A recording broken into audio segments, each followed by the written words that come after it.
Eu sou negro, sempre lutei, sempre tive consciência do que me cabe nesse latifúndio. Já nasci neto, bisneto de escravo. E não sou escravo de ninguém. Mas muito cedo eu acordei para isso.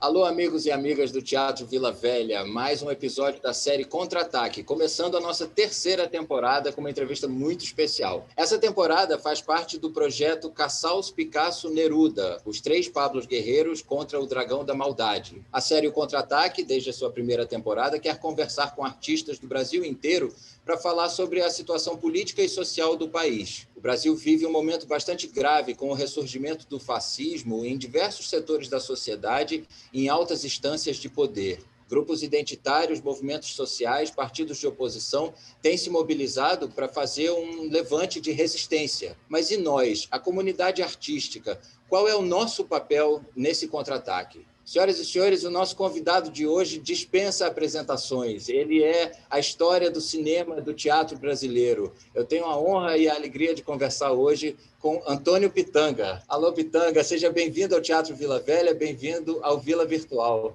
Obrigado. Muito feliz, viu, Miguel, de ser convidado para participar desse encontro, desse projeto, desse bate-papo. Eu acho que nada melhor do que a gente trazer o teatro. Você está no Teatro Vila Velha, né, que é uma referência para mim incrível. Esse grupo de teatro, fora que não existiu Vila Velha ainda na década de 50, ensaiando no teatro, ali no Clube Fantoche de Oterpe, em 1958 para 59, uma peça. E a partir dali, porque o negro não podia entrar naquele clube, tinha as grades, e eu vi aqueles corpos em movimento, e depois eu me aproximei dele um a um e fui recebido de braços abertos, que eu não era ninguém. Eu era apenas um estafeta do telégrafo inglês, né, na Bahia, e esse recebimento fez com que eu pudesse ser ali confirmada a minha paixão, que em seguida aconteceria pelo teatro, pela cultura. E aí, evidentemente, foi as mãos desse gesto, desse grupo, que me levou ao cinema. É engraçado, eu indo para o cinema primeiro do que para o teatro. A nossa pergunta na série é sobre o papel da comunidade artística na resistência contra o autoritarismo, mas eu acho que diante de você e diante disso que você está dizendo, a pergunta já se relativiza, porque eu tenho aqui comigo uma história de resistência que já passou por diversos períodos políticos e sociais do Brasil, desde a ditadura militar e outros períodos, e agora a gente chega nesse momento. Como é que você vê o que nós estamos vivendo? É mais grave do que a gente já experimentou em outros momentos históricos, ou é mais um momento e vai passar? A dor é a mesma, né? Você não mede o parimento de um nascimento de uma criança, de uma mulher gestante, que é uma dor única, né? Em que ela tem o primeiro filho. Quando ela tem o 23º filho, a dor é a mesma, é diferente. A dor de ontem e a dor de hoje, a dor é a mesma, né? Ela é incrível, porque o tamanho da dor, né, dessa década, dessa geração, eu não posso dizer que ela seja mais ou menos do que a que eu sofri. Eu sei, como eu tenho 81 anos, né, o tamanho da dor, a têmpera da dor, né, ela é a mesma. A frustração, a ausência, né, a invisibilidade. Talvez, se você me der condição até de entender melhor o tamanho da dor, eu diria talvez que seja maior. Porque no bojo da dor tem todo um sistema, uma revolução tecnológica diferente da minha época, da minha década. A minha década era o telefone de manivela, não havia as redes sociais, não havia internet, não havia essa globalização. Então, o mundo hoje cabe na palma da tua mão. Então, essa dor, claro, né, você tem muito mais rápido entender a dor do outro e sentir a dor do outro do que ontem, porque demorava léguas, pode ser léguas, né, para que eu mesmo era estafeta de um telégrafo, que era o cabo submarino naquela época. 2 horas depois, você escrevia um telegrama de Londres, de Moscou, de Nova York, ou da França. 2 horas depois, chegava em qualquer lugar do país, desse país, qualquer estado, qualquer cidade, qualquer município. Entendeu? Então, se eu for ter uma ideia do que o volume de informação em que a dor do George Floyd é tão incrível, para mim é impactante, porque ela é fração de segundo.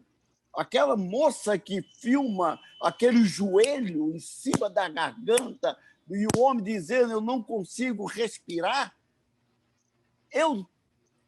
faltou ar para mim. E eu estava no Brasil, e eu estou no Brasil, no Rio de Janeiro, eu olhando, estava faltando oxigênio para mim, porque você viu o joelho dobrado, ele com a mão no bolso, tá entendendo? E como se nada tivesse acontecido. Tá entendendo? Aí a dor e a morte, né, de gerações, de um povo, a invisibilidade, o preconceito, né, tudo isso leva à dor. A gente que trabalha no teatro, principalmente, né, que as coisas são analógicas, né, diferente do digital. Como é que você vê essa relação e como é que transpõe essa luta para esse contato próximo, né, do teatro e acompanha esse tempo do digital? Eu fiz a peça, até dirigida pelo Márcio Meirelles, a peça do Aldre Anunciação, eu e o Rocco Pitanga, meu filho, chamada Embarque Imediato. Na narrativa, ele coloca uma coisa que me toca muito e que me faz entender a tragédia que nós estamos vivendo, né? Esse corte que houve de gerações, né? O novo não se corresponde com os mais velhos. O jovem e o mais velhos, né, não se entende por conta de todo um processo que o mundo está vivendo, e é natural, tá entendendo? Mas essa relação deixou de existir entre o velho e o novo. O velho não sabe detectar que linguagem é esta, tão veloz, em que é manuseada por essa geração, por essa década. E o mais novo não sabe dialogar com os mais velhos, porque acha que a história dos mais velhos, você não tem nenhuma relação com a memória. E essa é uma das coisas mais tristes, porque, quando diz assim, o Brasil é um país que não tem memória, não guarda em si a sua própria história. Se você não sabe a história da sua família, você não sabe a história do seu país.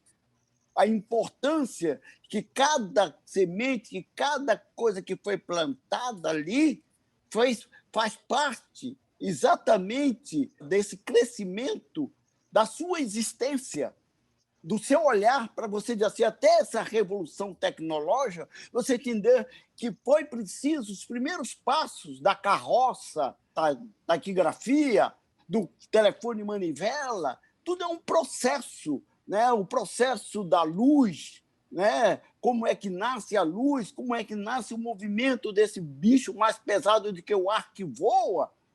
Você tem que saber da história. Nós, brasileiros, estamos totalmente desinformados da nossa própria existência. Isso é cultura. A cultura não é só ir ao teatro. A cultura é existir, é você entender a importância da sua caminhada, da sua existência, da sua história, da sua cidade, do seu estado, do seu país. Você não sabe. A cultura não faz parte do projeto de governo. Como a saúde também não faz.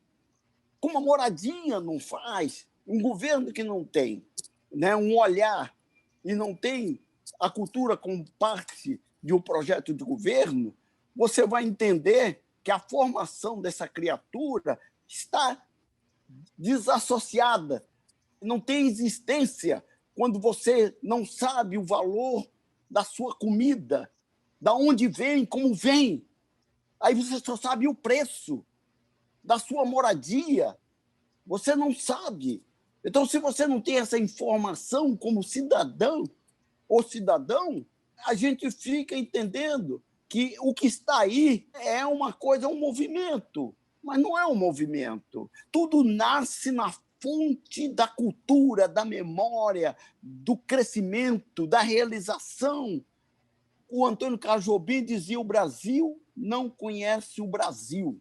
Então, se você não se conhece, você não sabe nem por que você está indo ao teatro, nem porque você está indo ver um filme, nem porque você está ouvindo uma música. Qual é a sua contribuição? Não está na mão só dos profissionais da cultura que faz teatro, cinema, televisão, artes plásticas, poesia. Está na mão de todos. O ser humano é um ser, desde o seu nascedor, um ser cultural. Não é agora depender do Márcio Meirelles, defender do Otton Barros, defender da Fernanda Montenegro. Não, todos nós somos um conjunto, nós somos exatamente os anunciadores, né? Os arautos que anunciam, né? O futuro. A gente está falando do futuro que virá. A gente está falando de coisas que existem. A gente está falando de coisas do cotidiano, do ontem, do hoje e do amanhã. Agora, para eu falar, você precisa ter essa formação, meu querido. Não adianta você ir na bilheteria e pagar, tá entendendo? Eu preciso saber. Eu deixei de ser político, eu fui vereador, secretário de Estado, que as pessoas chegavam e diziam assim: oi, Pitanga, votei em você. Eu dizia: o quê? Votou em mim? O que é que eu estou fazendo? Pô, Pitanga, eu votei em você. O que é que eu estou fazendo? Está entendendo? Isso é um gesto cultural. Não dá para você votar em uma pessoa que vai decidir a tua nação, a sua cidade, o seu município, e você não sabe o que é que esse cara está fazendo. Se você não acompanha, está aí. Hoje temos um deputado que quer fechar o Congresso, o Supremo, que está declarando a ditadura nesse país. Está entendendo? Tem que matar todos os ministros, tem que prender todos os ministros. O outro falou: bosta um jegue, um soldado e fecha o Supremo. É muito vago, na minha opinião, que a gente possa não só mostrar, né, a força desses profissionais da cultura, como eles podem se unir, né, e não ser só pelo seu projeto, pelo meu projeto, é um projeto de nação. A cultura é um projeto de nação, não um projeto pessoal do Pitanga, do Márcio, de quem quer que seja. O projeto é de nação. Esse governo tem uma inimizade declarada pelos artistas e pela cultura em geral, né? É uma tentativa de destruir essa organização, não organização somente social, mas organização de conhecimento de si. Ele não se identifica, não é só com a cultura, ele não gosta de negro, ele não gosta de LGBT, ele não gosta de mulher, ele não gosta de índio, ele não gosta do povo, né? Quando ele permite 60 armas, que você pode até ter 60 armas e 2 em curso, né, para circular, você pode ter 2 armas para circular e 60 coisas de munição, para quê? Quando você diz: cadê a vacina? Não existe vacina. Você está fazendo da vida um jogo de pôquer, no qual a jogada, o lance são vidas. São vidas. Porque quando ele diz assim: não vou comprar tal vacina, isso há meses, do ano passado, porque não vou aceitar leilão. Como é que é? O mundo inteiro está se movimentando para ter as vacinas. Seja o mais alto, né, país da sua econômico ou não, todos eles estão se movimentando há meses. Então, quando você vê que o funcionário número 1 do país tem total descaramento de dizer que a vacina é uma gripezinha e que sai por aí abraçando todos, tá entendendo? Que a ciência vai ficar de 4 e que ele vai comprovar que negócio de máscara é coisa de viado, não precisa de máscara, é coisa dos mais fracos. Você não pode entender ou querer acreditar que daí vai sair alguma coisa, não vai sair nada. Eu acho que tem um movimento, né, de todas as áreas, como nós fizemos na época da ditadura na Bahia, né, em que tinha um reitor chamado Edgar Santos, que fez nos entender, em primeiro lugar, do Brasil, em que uma pessoa fez entender que a cultura era um instrumento dos mais importantes de todas as civilizações, ele é socializador.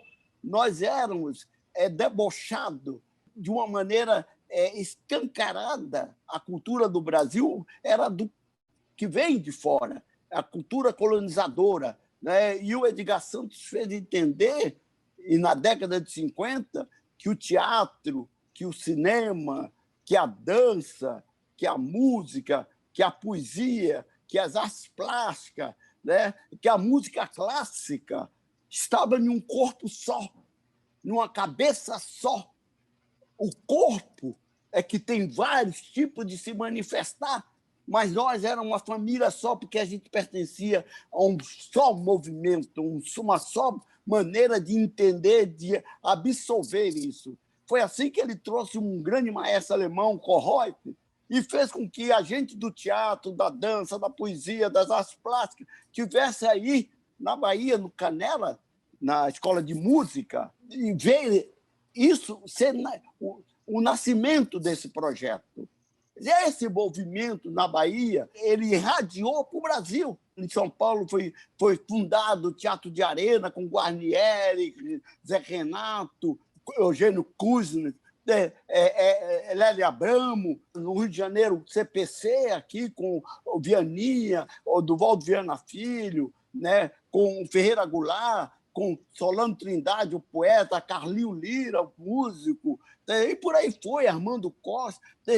Vários movimentos. Em Pernambuco se criou-se um movimento da escola, da casa de teatro. Então, enquanto o cinema estava na Bahia, em Pernambuco estava se dando outro tipo de manifestação.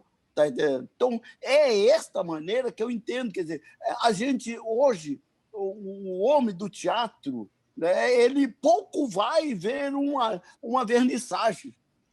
E o da vernissagem pouco vai ver o teatro, vai ao cinema, vai ver uma música clássica. Ele fica no seu mundo. Na minha geração, a gente teve esse chamado.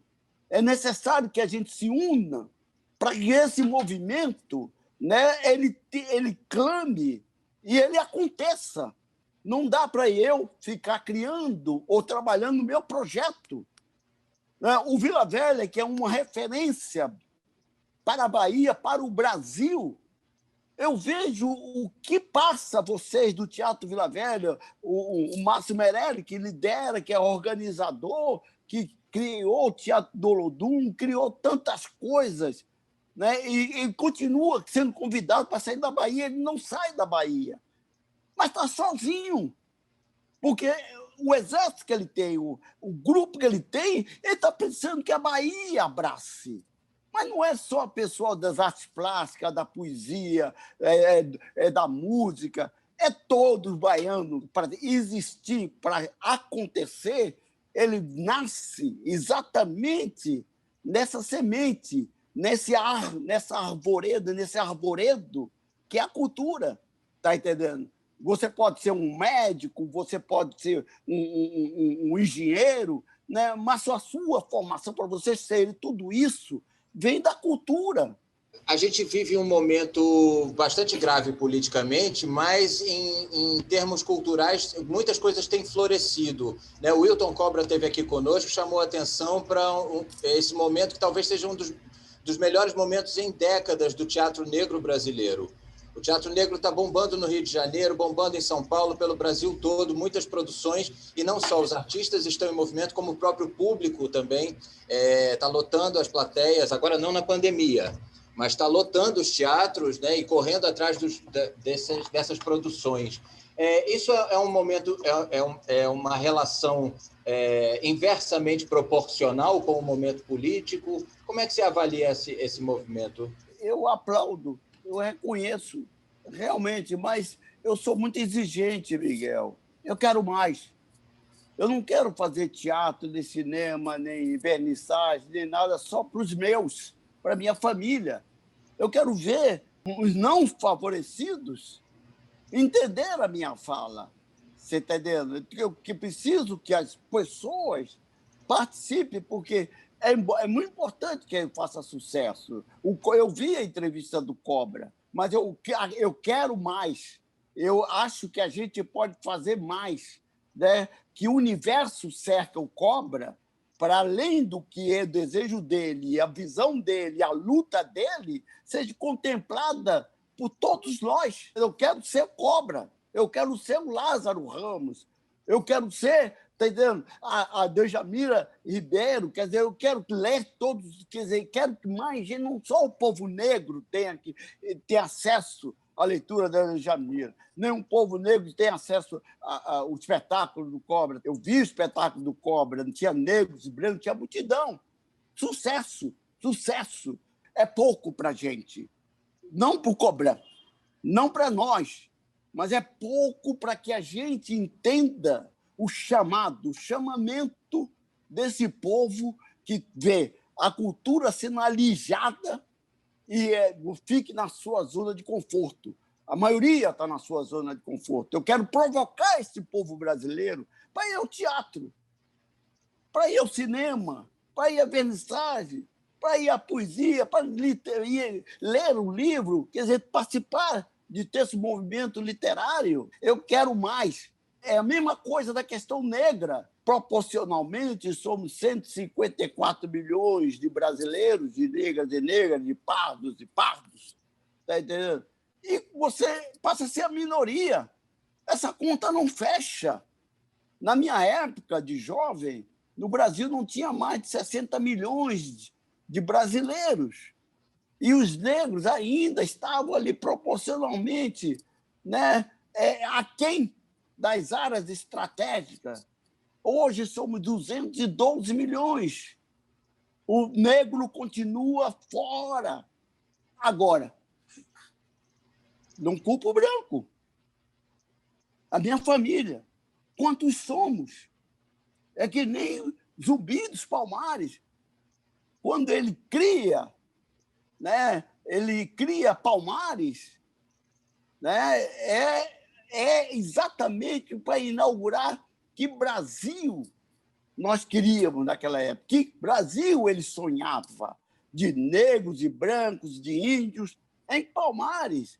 Isso é 1635, 40.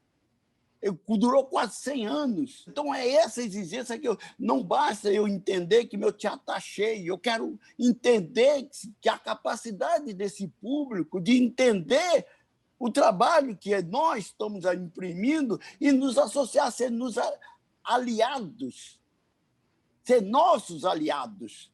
Quando eu digo assim, quando me perguntaram, eu voltei em você, eu pergunto o que eu estou fazendo. É a mesma coisa, eu estou fazendo um teatro, eu quero entender, depois da peça, vamos fazer um debate. Qual a importância desse espetáculo para você? Não é a gente ganha, a gente, dentro desse processo, né, o pouco que se paga para ver uma peça, né, é a realização nossa. Né? É muito, para você ver o que a gente pensa. A gente não está pelo dinheiro, a gente está pelo calor humano, pela presença das pessoas, de discutir com a gente, de participar com a gente. Então, eu acho que falta unidade nessa questão cultural de todas as áreas, né, para que a gente possa, né, celebrar o grande reitor que foi, na década de 50 e de 60, Edgar Santos. O Brasil precisa homenagear Edgar Santos, que foi através do Edgar Santos que vem, né, o cinema novo, que nasce a música, que a capoeira tem visibilidade, o teatro, a Universidade de Teatro da Bahia, a Escola de Teatro da Bahia, tem visibilidade para o Brasil, com Martim Gonçalves, com João Augusto, que depois vai e funda o Vila Velha. Você, olha, pensa bem, que movimento é esse? A dança com Lia Robato, a família Robato, com a inauguração do Teatro Castro Alves, o Santos Caldafé, tinha Calazans Neto, tinha Hélio Santos, tinha Milton Santos. Isso é memória, isso é cultura. O nosso povo, né, vem dessa fonte, dessa terra, dessa maneira de entender, tá entendendo? E a gente ter a compreensão dessa força dessa cultura. Eu sempre falo, é na fonte da cultura que nasce a democracia. Então, para você ver que força milenar, né? E nós estamos passando coisa que depende mais da gente, do movimento da gente, de ir para as ruas, de ir para a praça, de fazer o movimento, mas estar unido, não basta ser uma voz do deserto. Cada um tem um governo que merece.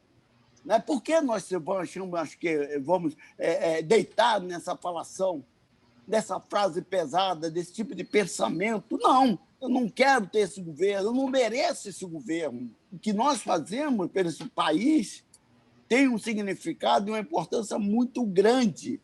O movimento cultural ela tem que acontecer, principalmente na Bahia, porque a Bahia é inauguradora de muitos movimentos. O Norte e Nordeste pode desencadear um movimento cultural, porque os alicerces desse país está exatamente fincado na cultura, na formação do povo brasileiro.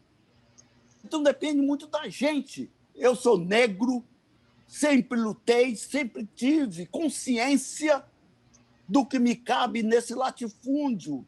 Quando eu nasci, eu já vi na contramão do processo, já devia. Já nasci neto, bisneto de escravo.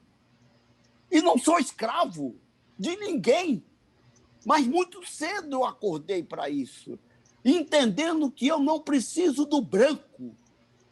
Eu preciso da minha capacidade de entender e de formular para que eu possa existir, para que eu possa inaugurar, para que eu possa criar condições com os meus pares para sair dessa invisibilidade. Que não é possível que um homem, uma família, leve 80 ou 2.000 tiros do Exército Brasileiro enquanto ia para um chá de bebê e as pessoas estão de braço cruzado. Isso é cultura, uma das mais perversas. O Estado que você lê, né, as desgraças, as tragédias, o que acontece todos os dias, já faz parte de um tipo de formação que não é a nossa. Mas nós, com certeza, né, nesse encontro, que é o contra-ataque, né, a gente tem condição de não ser uma voz na multidão e de criar, né, nesse norte e nordeste, um movimento. A gente não pode ser só um movimento de espetáculo para turista ver. Tá entendendo? A gente tem que ser um movimento humano, das relações humanas, de resistência, para que a gente possa dizer: esse país está valendo a pena viver, porque a cultura está viva. A cultura é essa fortaleza centenária de todas as civilizações. É o arvoredo que pode ventar todos os ventos do mundo. Você vai abrir lá atrás, você vai ver, vai estudar a história da França, da Inglaterra, da Espanha, de Portugal, quanto tempo os mouros estiveram lá, vai estudar a chegada, né, a descoberta desse país, quem esteve aqui, como esteve aqui, que cultura é esta, portuguesa, holandesa, espanhola, francesa, inglesa, africana. Saber o preço e a dor do meu povo, que a minha dor é a mesma de hoje, dos meus antepassados é a minha dor de hoje. Esse sequestro, esse traslado onde morreram mais de 4 milhões de negros e negras, de crianças, de velhos, jogados ao mar, para que o navio pudesse chegar ao Porto Seguro, que era Salvador. É esse país que eu quero discutir.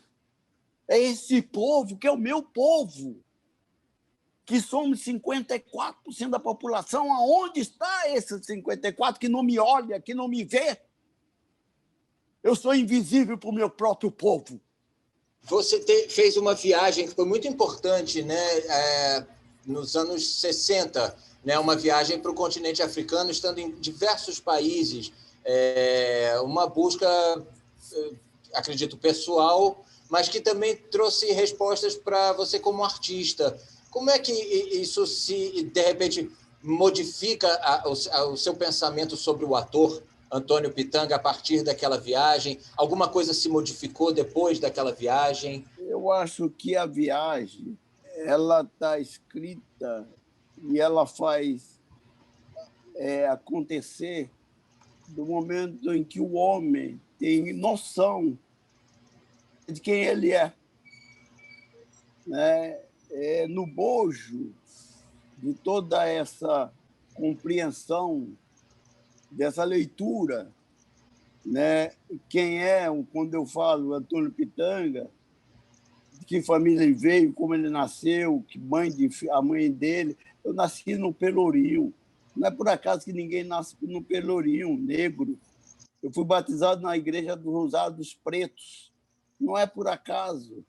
Não é por acaso que eu vejo todo o processo da minha família, linkando a minha família a toda a escravidão do meu povo, né? A gente vem exatamente num processo, né, totalmente diferente de outros brasileiros, dos brancos, né? Nós somos família negra, né? Então, e muito cedo eu pude entender, né, e ter essa consciência da questão política, da questão cultural, da questão racial, né? Quando você mergulha, né, porque é um mergulho que vem de uma opção, uma escolha sua, né, de ser cidadão. A cultura foi que me possibilitou a ter o meu passaporte cidadão. Na década de 50, a gente era marginalizado no país quem fazia a cultura, quem fazia qualquer tipo de evento ou estava em qualquer tipo de manifestação cultural, né? Porque a gente vivia a colonização cultural europeia, do colonizador. Então, quando eu saio do Brasil, eu já estava com meu passaporte, porque eu fui recebido pela cultura, pelo teatro, pelo cinema, pelas artes plásticas, né, pela música clássica, pela capoeira do mestre Pastinha, pela literatura, quer dizer, que as pessoas que eu tinha o prazer de estar reunido todos os dias às 5 horas da tarde, ali na Rua Chile, de segunda a sexta, era desde João Baldo, que eram os jovens, né? João Baldo, eu, Glauber, Capinã, eram os garotos, né? O Calazans Neto, os mais velhos era Mário Cravo, Caribé, Jorge Amado, esse pessoal que a gente se reunia ali, né? Clarivaldo Valadares, se reunia ali na civilização brasileira todos os dias.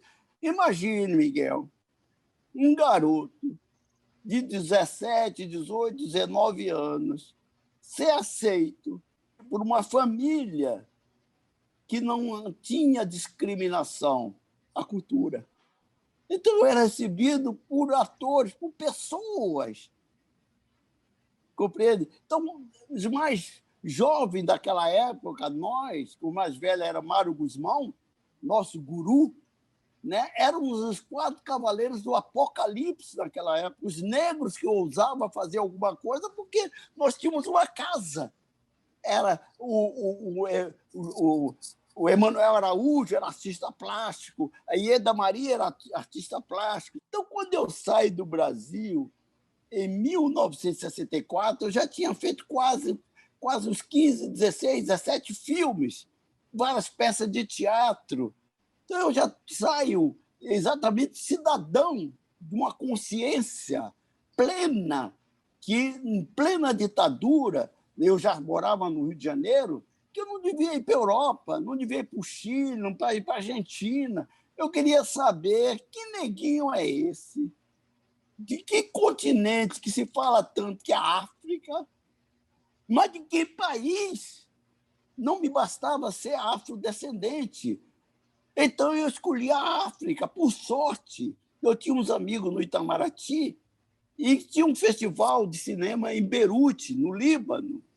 Lá eu fui com o filme do Sérgio Ricardo, né? Esse Mundo é Meu, e levei, orientado pelo Mário Dias Costas e o nosso Arnaldo Carrilho, que já nos deixou, que eu devia levar mais filme negro para a África. Então, eu levei Gangazumba e Barra Vento para apresentar para os grandes líderes africanos. Olha que ousadia desse garoto que tinha 22, 23 anos.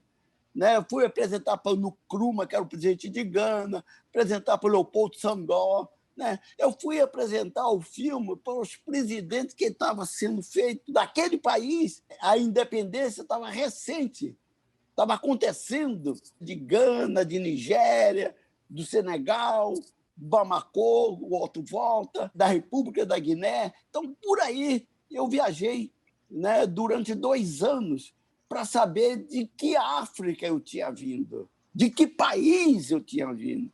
Essa história, de vez em quando, eu conto. Aliás, eu conto muito, né, pela minha amizade com Ademar Ferreira da Silva, que era o homem do Salto Triplo, que era dito cultural e embaixador, né, era Souza Dantas, né, em época de Jânio Quadros, já que já não era mais Jânio Quadros, já era o golpe, já era a ditadura.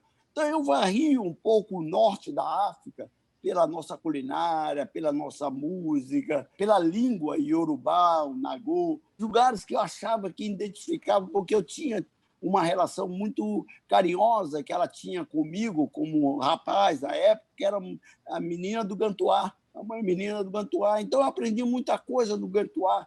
Quando eu saio do Brasil, eu vou para o norte da África, onde eu achava, e acredito até hoje, que viemos de lá, do Togo, do Mali, do Senegal, do Benin. Fui ali pelaquela costa, né? E me achando lá. E achei. Posso ser até que não, mas tudo faz crer que a minha família vinha ali, de Benin, da Omé, Nigéria. Tá entendendo? Então, foi a viagem mais rica, foi a viagem mais importante da minha vida. Eu fui procurar a minha certidão de nascimento na África.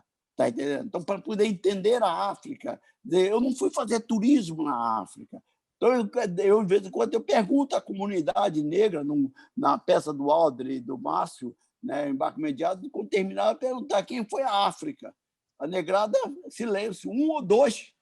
Porque você vai mais para os Estados Unidos, vai para a Alemanha, vai para a Inglaterra, vai para Paris fazer passeio, para ir até a África, né, e saber a sua origem é outra coisa. Isso tem tudo uma relação, Miguel, com a cultura. Tá entendendo? Quem é você? Qual é a sua relação com o mundo, com a vida, com esse país, com a sua cidade, com a sua rua, com a sua praça, a sua formação? Isso é cultura. Para você entender um Júlio Verne, um Shakespeare, né? Você tem que entender, compreender minimamente quem é você. Para você entrar, desvendar, eu não poderia ir à África sem saber quem sou eu. Seria turista. Eu acho que a cultura é um alicerce dos mais importantes, né, e necessário nesse país, no momento que vivemos, de fazer um movimento.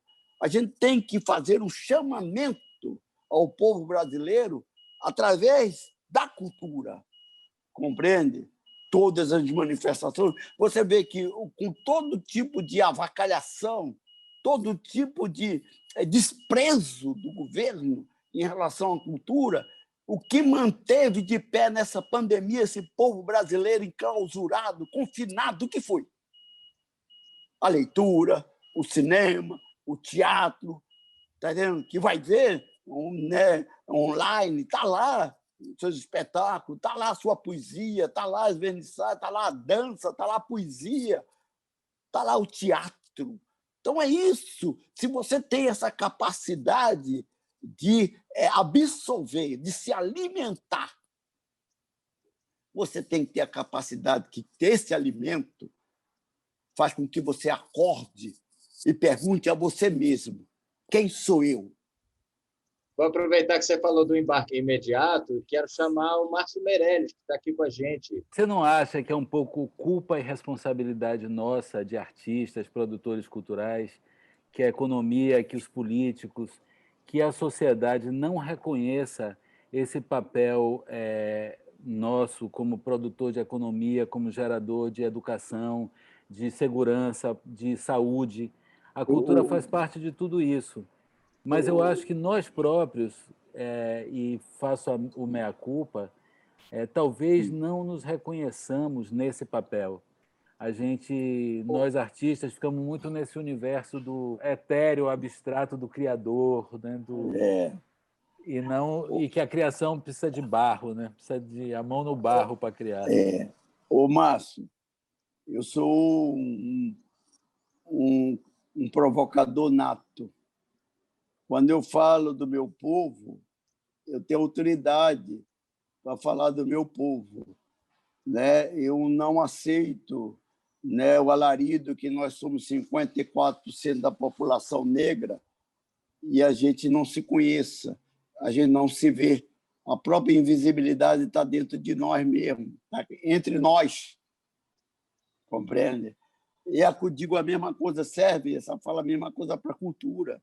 Né? Quando eu falo do Edgar Santos, que fez nos entender a força e a importância da cultura, em que nós pudéssemos olhar o outro e ver que o outro é soma, né, das riquezas que você, na sua área, produz, né, que a dança é tão importante para o homem de teatro e a poesia, idem, e as artes plásticas. Se a gente não tem a família da gente junta, unida, que movimento é que eu posso esperar de fora se em casa está tudo desarrumado? Se eu não tenho esse componente familiar, né, eu não posso cobrar de fora. Isso serve para os negros. Se eu não tenho, no meu entender, na minha família negra, uma compreensão conjunta de discutir, porque da discussão nasce a luz, de se encontrar, eu não posso cobrar do branco. Então, não basta eu dizer, né, quando eu falo de 60, da década de 50, e desse movimento que foi criado na Bahia e depois desagou no Brasil, foi um movimento em que a gente fez com que unidos estávamos, e como estávamos unidos, desaguasse do povo baiano, de entender a força de uma capoeira, de entender uma dança moderna, de uma dança clássica, de uma música clássica. Os teatros que a gente fazia na década de 50, 60 não estavam vazios, não, Márcio. As vernissagens que a gente ia não estavam vazios. As músicas clássicas lá no Canela, regida pelo Corrói, estava lotada. O encontro que o Edgar Santos traz, a Simone de Beauvoir e Jean Paul Sartre, para fazer um debate, uma conferência, fazer um encontro com a juventude baiana, saía pelo ladrão. Isso é 1958, Márcio. Se essa capacidade nossa de atuar, de convencer, de ser esse cavalo tão forte, tão lindo, né, que recebe todos os orixás, todos os tipos de personagens, e a gente traduz isso com fidelidade e faz interagir com o público que está ali assistindo, se emocionar, por que a gente não tem essa capacidade revolucionária de fazer, tirar essas bundas do sofá, do seu universo de conforto desse povo baiano, brasileiro, e juntar-se a nós? Se nós, cada um tem o seu discurso, nós não vamos a lugar nenhum, Márcio. É importante a sua pergunta que faz, é muito boa, mas depende da gente, meu irmão.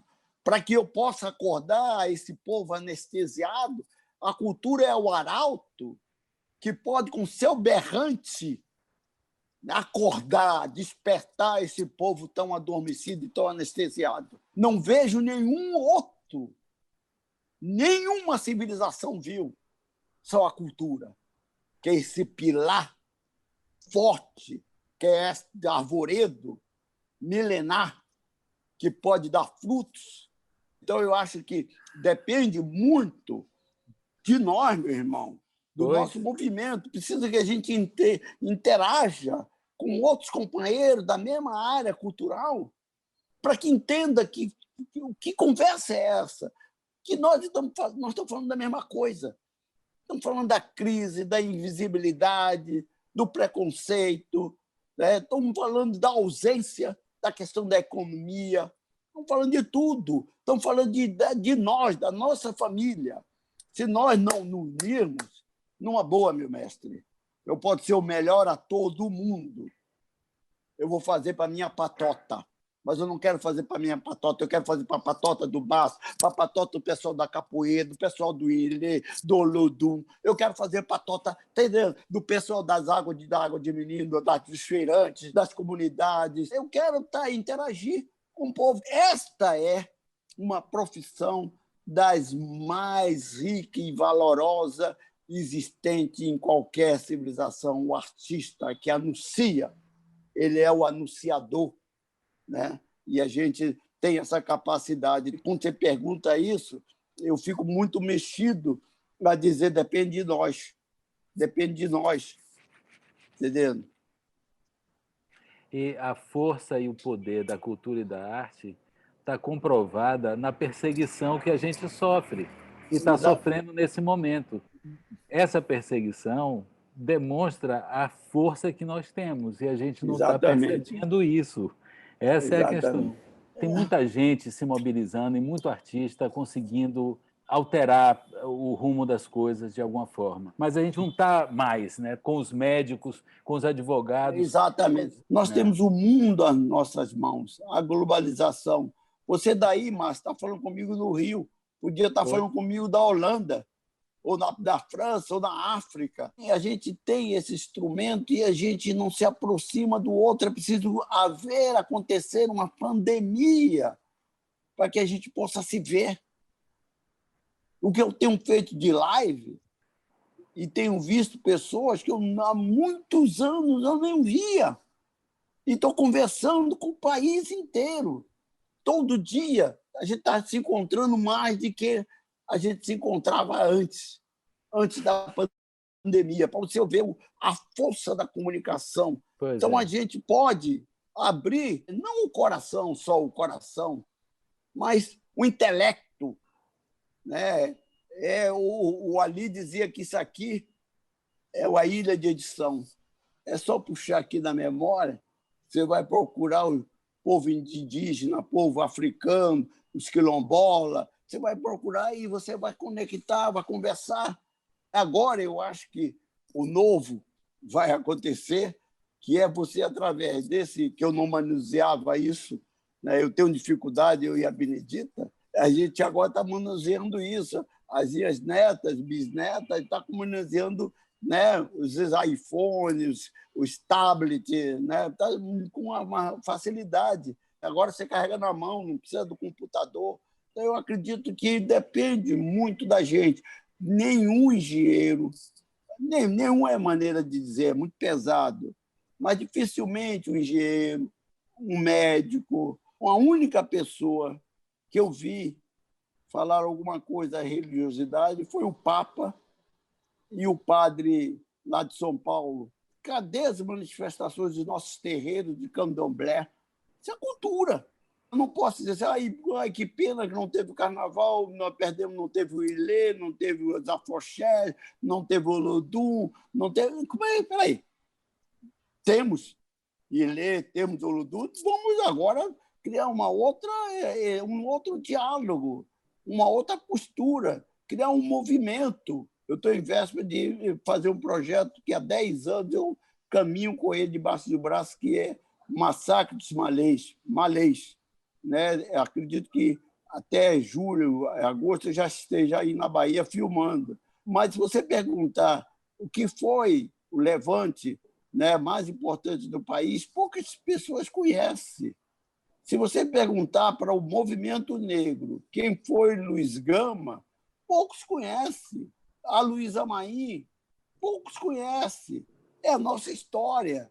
Então, se você, para saber a importância da cultura, você tem que saber as suas raízes. E eu acho que, com 81 anos, que a gente pode encabeçar, e me convide, vou para aí, fazer um movimento que a gente possa unir o Norte e o Nordeste em um movimento único da cultura para fazer o alarido, porque o Sul está na zona de conforto, meu irmão.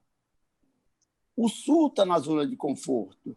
Se eu tenho o Norte e o Nordeste, tenho Bahia, Maranhão, Alagoas, Pernambuco, aí eu tenho um movimento. Você hoje não há nenhum tipo de atitude de movimento que crie um fato histórico, né? Porque a gente está em situação, estamos nos tornando, como dizer assim, perplexos, estamos perplexos diante de tudo que está acontecendo.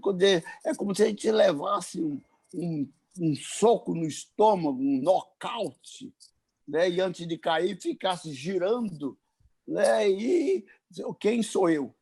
Aonde eu estou? E buf! É o que está acontecendo com o povo brasileiro. Levamos um pecap, anticap, sei lá, do Muhammad Ali, um soco do Mike Tyson, e estão procurando até hoje quem sou eu. Ei? O chão, procurando o chão.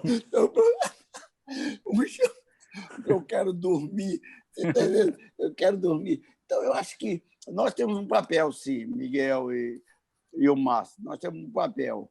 Né? Eu acho que é um dos papéis mais importantes da nossa existência, né? A confirmação em que a cultura é um arvoredo cujo alicerce nos pariu. Nós somos filhos da cultura.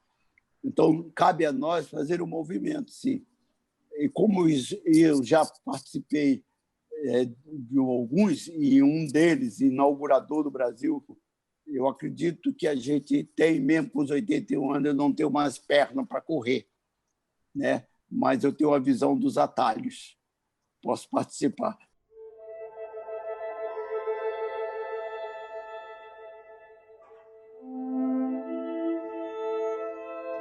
Fui cantando errante, entre as uvas e sob o vento, o melhor das vidas.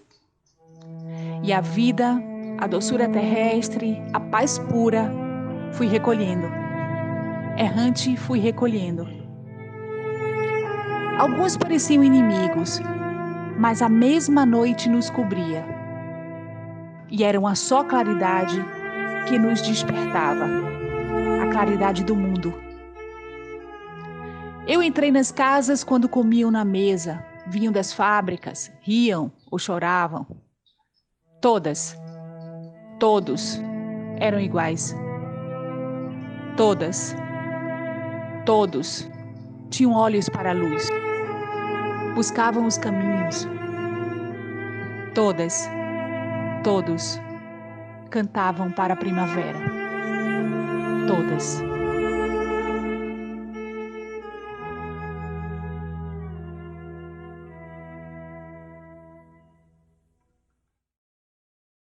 Muito obrigado, que privilégio poder conversar com você, é um prazer e uma honra enorme ter você com a gente na série O Contra-Ataque. Obrigado demais.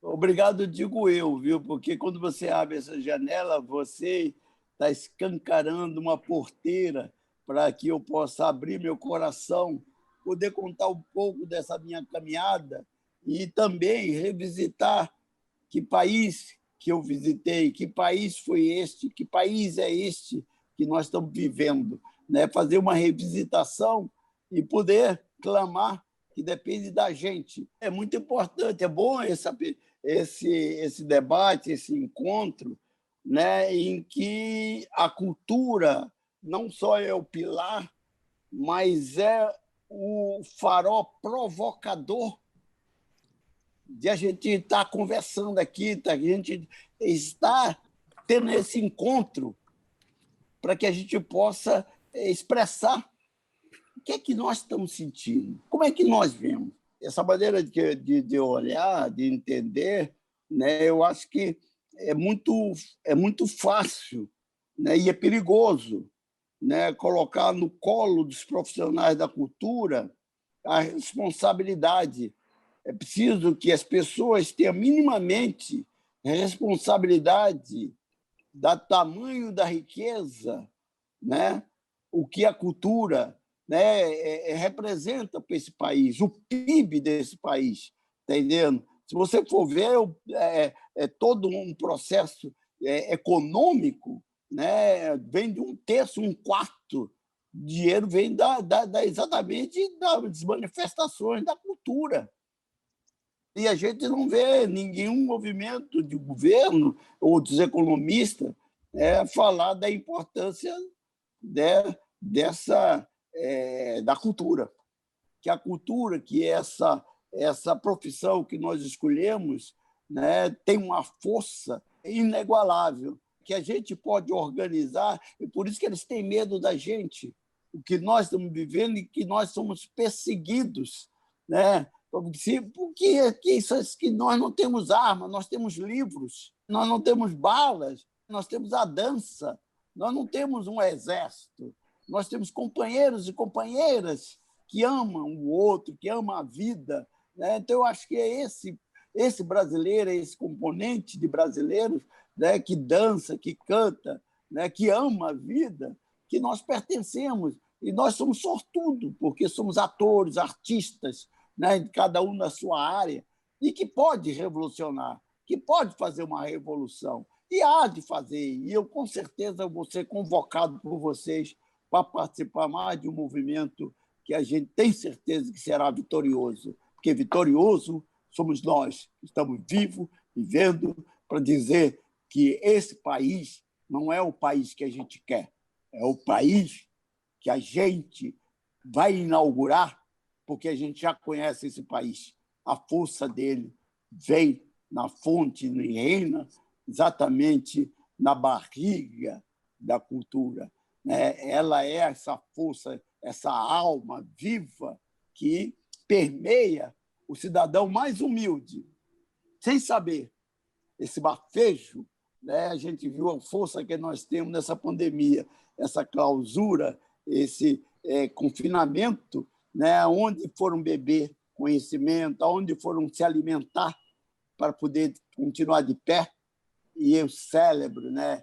E a cabeça poder estar funcionando bem. Foi na fonte da cultura. Quando eu falo que a cultura é realizadora, é inauguradora, né? Ela é vida. Cultura é vida. Abre as asas da liberdade.